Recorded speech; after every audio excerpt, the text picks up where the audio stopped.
Thanks. 101.9 KINK music for you this afternoon in the Bing Lounge, brought to you by your Dick Hanna dealerships. James, it's so good to see you again. Welcome back. Thank you. The last time that we saw you, you were with Broken Bells, and I'm wondering, is Broken Bells now a side project, and you're back with the Shins, or what? How's it working?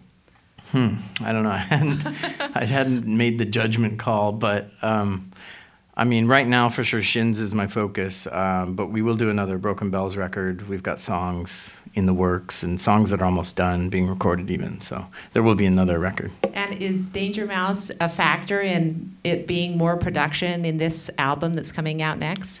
I think that working with Brian made me want to hire a producer like early on in the project, and I think I learned more about the role of the producer and just how much you can benefit from it. And so I hired a friend of mine, Greg Kirsten, to do it. And yeah, so I mean, his presence did have that influence, I guess. I respect producers now. Yeah. I was always afraid of working with a producer. You know, I thought I'd butt heads and it would just be a mess or something. Do you have control issues? Yes. Yes. Hey, make a little noise if you loved James's work in Portlandia. Yeah. Before we get into it, if things get a little too uncomfortable during the interview, the safe word It's too late. Cacao.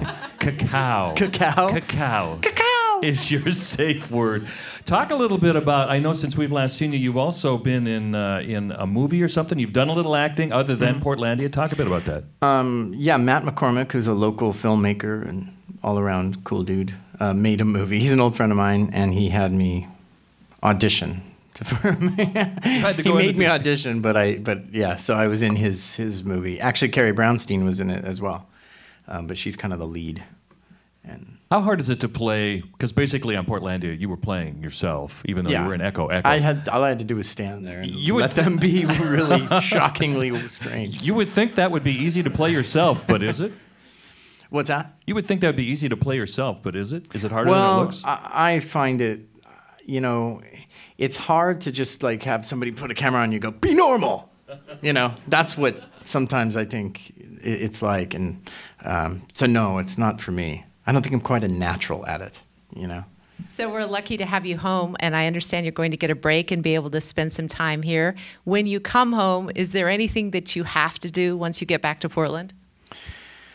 Well, there's, you know, hugging the kids and my wife and stuff. What do I have to do when I get back?